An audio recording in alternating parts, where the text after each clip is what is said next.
ಮೂಢ ಹಗರಣಕ್ಕೆ ಸಂಬಂಧಪಟ್ಟಂತೆ ರಾಜ್ಯದ ಮುಖ್ಯಮಂತ್ರಿ ಸಿದ್ದರಾಮಯ್ಯನವರ ವಿರುದ್ಧ ಈಗಾಗಲೇ ರಾಜ್ಯಪಾಲರು ಪ್ರಾಸಿಕ್ಯೂಷನ್ಗೆ ಅನುಮತಿಯನ್ನು ಕೊಟ್ಟಿರತಕ್ಕಂಥ ಈ ಸಂದರ್ಭದಲ್ಲಿಯೇ ಸಿದ್ದರಾಮಯ್ಯನವರಿಗೆ ಮತ್ತೊಂದು ಹಗರಣ ಇದೀಗ ಅವರ ಕುರ್ಚಿಗೆ ಕಂಟಕವನ್ನು ತರಬಹುದಾದಂತಹ ಸಾಧ್ಯತೆಗಳು ನಿಚ್ಚಳವಾಗ್ತಾ ಇದ್ದಾವೆ. ಮೂಢ ಹಗರಣಕ್ಕೆ ಸಂಬಂಧಪಟ್ಟಂತೆ ಸಿದ್ದರಾಮಯ್ಯನವರ ಕುಟುಂಬಸ್ಥರೇ ಭಾಗಿಯಾಗಿದ್ದಾರೆ ಎನ್ನುವ ಒಂದು ಆರೋಪವನ್ನು ಪ್ರಮುಖ ಸಾಮಾಜಿಕ ಕಾರ್ಯಕರ್ತರು ಮಾಡಿದ್ದು, ಆ ಒಂದು ಸಿದ್ದರಾಮಯ್ಯನವರ ವಿರುದ್ಧ ಪ್ರಾಸಿಕ್ಯೂಷನ್ಗೆ ಅನುಮತಿಯನ್ನು ಕೋರಿ ರಾಜ್ಯಪಾಲರಿಗೆ ಒಂದು ದೂರನ್ನು ದಾಖಲಿಸಿದರು. ಈ ಎಲ್ಲ ದಾಖಲೆಗಳನ್ನು ಪರಿಶೀಲನೆ ಮಾಡಿದಂತಹ ರಾಜ್ಯಪಾಲರು ಸಿದ್ದರಾಮಯ್ಯನವರ ವಿರುದ್ಧ ಪ್ರಾಸಿಕ್ಯೂಷನ್ಗೆ ಅನುಮತಿಯನ್ನು ಕೊಟ್ಟಿದ್ದರು. ಈಗ ಆ ಒಂದು ವಿಚಾರ ಕೋರ್ಟ್ನಲ್ಲಿ ನಡೀತಾ ಇದ್ದು, ಇದೇ 12ನೇ ತಾರೀಕು ಅಥವಾ 13ನೇ ತಾರೀಕು ಇದಕ್ಕೆ ಸಂಬಂಧಪಟ್ಟಂತೆ ಮಹತ್ವದ ತೀರ್ಪು ಹೊರಗೆ ಬರ್ಬೋದು ಅನ್ನುವ ಸಾಧ್ಯತೆಗಳು ನಿಚ್ಚಳವಾಗಿ ಕಂಡುಬರ್ತಾ ಇದ್ದಾವೆ.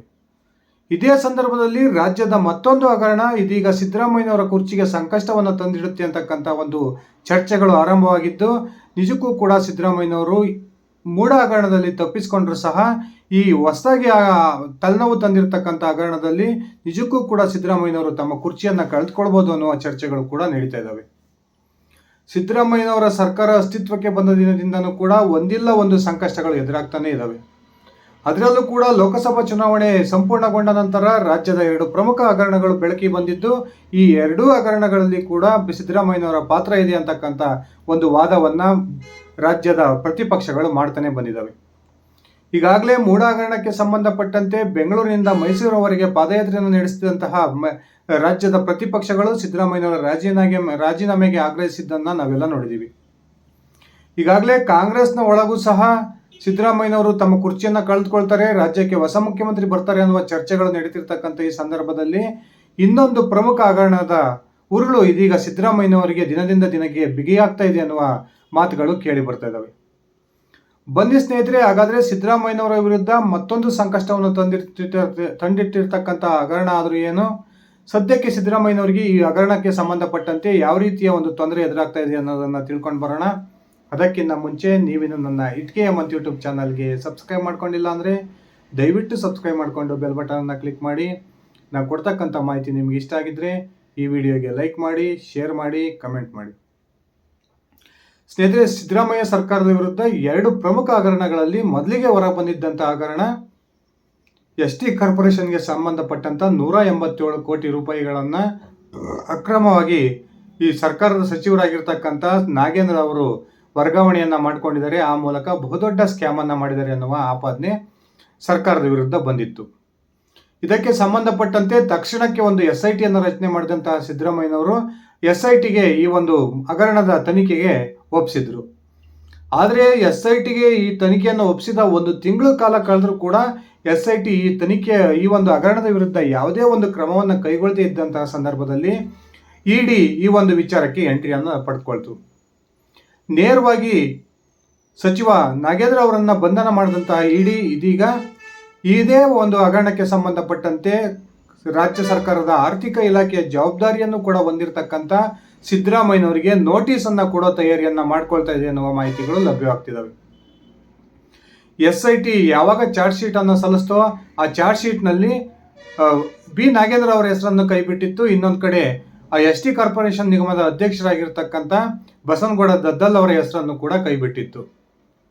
ST ಕಾರ್ಪೊರೇಷನ್ ಅಧಿಕಾರಿ ಆತ್ಮಹತ್ಯೆ ಮಾಡ್ಕೊಳ್ತಕ್ಕಂಥ ಸಂದರ್ಭದಲ್ಲಿ ನಾಗೇಂದ್ರ ಮತ್ತು ಬಸನಗೌಡ ದದ್ದಲ್ ಹೆಸರನ್ನು ಬರೆದಿಟ್ಟಿದ್ದರೂ ಕೂಡ SIT ಈ ಇಬ್ಬರು ನಾಯಕರ ವಿರುದ್ಧ ಯಾವುದೇ ಒಂದು ಕ್ರಮವನ್ನು ಕೈಗೊಳ್ಳದೆ ಆ ಇಬ್ಬರು ನಾಯಕರನ್ನ ಬಚಾವ್ ಮಾಡೋದ ಪ್ರಯತ್ನಕ್ಕೆ ಕೈ ಹಾಕಿತ್ತು. ಈಗ ರಾಜ್ಯದಲ್ಲಿ SITಯ ಕುರಿತು ಒಂದು ಮಾತುಗಳು ಕೇಳಿ ಬರ್ತಾ ಇದ್ದಾವೆ. SIT ಅಂದರೆ ಸ್ಪೆಷಲ್ ಇನ್ವೆಸ್ಟಿಗೇಷನ್ ಟೀಮ್ ಅಲ್ಲ, ಅದರ ಬದಲಾಗಿ ಸಿದ್ದರಾಮಯ್ಯ ಇನ್ವೆಸ್ಟಿಗೇಷನ್ ಟೀಮ್ ಅಂತಕ್ಕಂಥ ಮಾತುಗಳು ಕೇಳಿ ಬರ್ತಾ ಇದ್ದಾವೆ. ಈ SIT ಅಧಿಕಾರಿಗಳು ರಾಜ್ಯದ ಮುಖ್ಯಮಂತ್ರಿಗಳು ಹೇಳ್ತಕ್ಕಂಥ ಮಾತನ್ನು ಕೇಳ್ತಾರೆ, ಅವರ ಅಣತಿಯಂತೆಯೇ ಈ ಒಂದು ತನಿಖೆಯನ್ನು ಮಾಡ್ತಾರೆ ಅನ್ನುವ ಆಪಾದನೆಯನ್ನು ಇದೀಗ ಪ್ರತಿಪಕ್ಷಗಳು ಮಾಡ್ತಾ ಇದ್ದಾವೆ. ಈ ST ಕಾರ್ಪೊರೇಷನ್ ಹಗರಣಕ್ಕೆ ಸಂಬಂಧಪಟ್ಟಂತೆ ED ಅನೇಕ ದಾಖಲೆಗಳನ್ನು ಈಗಾಗಲೇ ಕಲೆಕ್ಟ್ ಮಾಡಿದ್ದು ಅದನ್ನು ಬಹಿರಂಗ ಕೂಡ ಗೊಳಿಸಿದ್ದಾವೆ. ಈ ST ಕಾರ್ಪೊರೇಷನ್ನ 187 ಕೋಟಿ ರೂಪಾಯಿ ಹಗರಣ ಈ ಒಂದು ಲೋಕಸಭಾ ಚುನಾವಣೆಗೆ ಬಳಕೆಯಾಗಿದೆ. ಆ ಮೂಲಕ ತೆಲಂಗಾಣದ ಮದ್ಯ ಖರೀದಿಗೆ ಈ ಹಣವನ್ನು ಬಳಸ್ಕೊಂಡಿದ್ದಾರೆ, ಬಳ್ಳಾರಿಯ ಲೋಕಸಭಾ ಚುನಾವಣೆಗೆ ಈ ಹಣವನ್ನು ಬಳಸ್ಕೊಂಡಿದ್ದಾರೆ, ಅದೇ ರೀತಿ ಬೆಂಗಳೂರಿನ ಲೋಕಸಭಾ ಕ್ಷೇತ್ರಗಳಿಗೂ ಕೂಡ ಈ ಹಣ ಚುನಾವಣೆಗೆ ವರ್ಗಾವಣೆಯಾಗಿದೆ ಅಂತಕ್ಕಂಥ ಆರೋಪವನ್ನು ED ಈಗಾಗಲೇ ಮಾಡಿದ್ದು, ಅದಕ್ಕೆ ಸಂಬಂಧಪಟ್ಟಂಥ ದಾಖಲೆಗಳನ್ನು ಕೂಡ ಪತ್ರಿಕಾ ಹೇಳಿಕೆಯಲ್ಲೇ ಬಿಡುಗಡೆ ಮಾಡಿರ್ತಕ್ಕಂಥದ್ದು ಇದೀಗ ಬಹಿರಂಗಗೊಂಡಿರುವ ಸತ್ಯ. ಇನ್ನೊಂದು ಕಡೆ ST ಕಾರ್ಪೊರೇಷನ್ ಹಗರಣದಲ್ಲಿ ಸರ್ಕಾರವನ್ನ ಬಚಾವ್ ಮಾಡೋ ಪ್ರಯತ್ನಕ್ಕೆ ಕೈ ಹಾಕಿರ್ತಕ್ಕಂಥ SIT ಅಧಿಕಾರಿಗಳ ವಿರುದ್ಧ ಇದೀಗ ಇಡಿ ಗರಂ ಆಗಿದ್ದು, ನೇರವಾಗಿ ಆರ್ಥಿಕ ಇಲಾಖೆಯ ಖಾತೆಯನ್ನು ಹೊಂದಿರತಕ್ಕಂಥ ಸಿದ್ದರಾಮಯ್ಯನವರಿಗೆ ನೋಟಿಸ್ ಅನ್ನು ಕೊಡೋದ್ರ ಮೂಲಕ ಅವರನ್ನ ಇಕ್ಕಟ್ಟಿಗೆ ಸಿಲುಕಿಸ್ತಕ್ಕಂಥ ಪ್ರಯತ್ನಕ್ಕೆ ಕೈ ಹಾಕಿದೆ ಅನ್ನುವ ಮಾತುಗಳು ಕೇಳಿ ಬರ್ತಾ ಇದ್ದಾವೆ. ಈ ಫೈನಾನ್ಸ್ ಡಿಪಾರ್ಟ್ಮೆಂಟ್ ಅನ್ನ ತಮ್ಮ ಬಳಿಯೇ ಇಟ್ಕೊಂಡಿರ್ತಕ್ಕಂಥ ಸಿದ್ದರಾಮಯ್ಯನವರ ಗಮನಕ್ಕೆ ಬರದೆ ಈ ರೀತಿಯ ಒಂದು ಅಕ್ರಮ ಹಣ ವರ್ಗಾವಣೆ ಸಾಧ್ಯ ಇಲ್ಲ ಅನ್ನೋ ಆರೋಪವನ್ನ ಮಾಡಿ ಇದೀಗ ಇಡಿ ಇದರ ವಿಚಾರಣೆಗೆ ಸಿದ್ದರಾಮಯ್ಯನವರು ಹಾಜರಾಗಬೇಕು ಅಂತಕ್ಕಂಥ ಒಂದು ನೋಟಿಸ್ ಅನ್ನ ಕೊಡೋ ತಯಾರಿಯನ್ನ ಮಾಡ್ಕೊಳ್ತಾ ಇದ್ದು, ಸ್ವತಃ ಸಿದ್ದರಾಮಯ್ಯನವರು ಸದನದಲ್ಲಿ ಈ ST ಕಾರ್ಪೊರೇಷನ್ಗೆ ಸಂಬಂಧಪಟ್ಟಂತೆ 187 ಕೋಟಿ ರೂಪಾಯಿಗಳ ಹಗರಣ ಆಗಿಲ್ಲ, ಇದು 89-90 ಕೋಟಿಗಳ ಹಗರಣ ಅಂತಕ್ಕಂಥ ಮಾತನ್ನ ಹೇಳಿದ್ದನ್ನ ನಾವೆಲ್ಲರೂ ಗಮನಿಸಿದೀವಿ. ಇದೇ ವಿಚಾರಕ್ಕೆ ಸಂಬಂಧಪಟ್ಟಂತೆ ಇದೀಗ ಇಡಿ ಸಿದ್ದರಾಮಯ್ಯನವ್ರಿಗೆ ಏನಾದರೂ ಒಂದು ವೇಳೆ ನೋಟಿಸ್ ಅನ್ನ ಕೊಟ್ಟರೆ ಸಿದ್ದರಾಮಯ್ಯನವರು ಮೂಢ ಹಗರಣದಲ್ಲಿ ಬಚಾವಾದರೂ ಸಹ ಈ ST ಕಾರ್ಪೊರೇಷನ್ಗೆ ಸಂಬಂಧಪಟ್ಟಂತ ಹಣ ವರ್ಗಾವಣೆ ಅಕ್ರಮ ಹಣ ವರ್ಗಾವಣೆಯ ಒಂದು ಹಗರಣದಲ್ಲಿ ಬಚಾವಾಗೋದಿಕ್ಕೆ ಸಾಧ್ಯವಿಲ್ಲ ಅಂತಕ್ಕಂಥ ಮಾತುಗಳನ್ನ ಈಗಾಗಲೇ ಕಾನೂನು ಪಂಡಿತರು ಆಡ್ತಾ ಇದ್ದಾರೆ. ರಾಜ್ಯದ ಸರ್ಕಾರದ ಒಂದು ಅಸ್ತಿತ್ವ ಈಗಾಗಲೇ ಅಲ್ಲಾಡ್ತಾ ಇದೆ ಅಂತಕ್ಕಂಥ ಒಂದು ಭಾವನೆ ಇರತಕ್ಕಂಥ ಸಂದರ್ಭದಲ್ಲಿ ಈಗ ಇಡಿ ಸಹ ಸಿದ್ದರಾಮಯ್ಯನವರಿಗೆ ನೋಟಿಸ್ ಅನ್ನ ಕೊಡೋಕೆ ಮುಂದಾಗಿರ್ತಕ್ಕಂಥದ್ದು ಸಿದ್ದರಾಮಯ್ಯನವರಿಗೆ ಹೊಸ ತಲೆನೋವನ್ನ ತಂದಿಟ್ಟಿದೆ ಅನ್ನೋ ಮಾತುಗಳು ಕೂಡ ಕೇಳಿ ಬರ್ತಾ ಇದ್ದಾವೆ.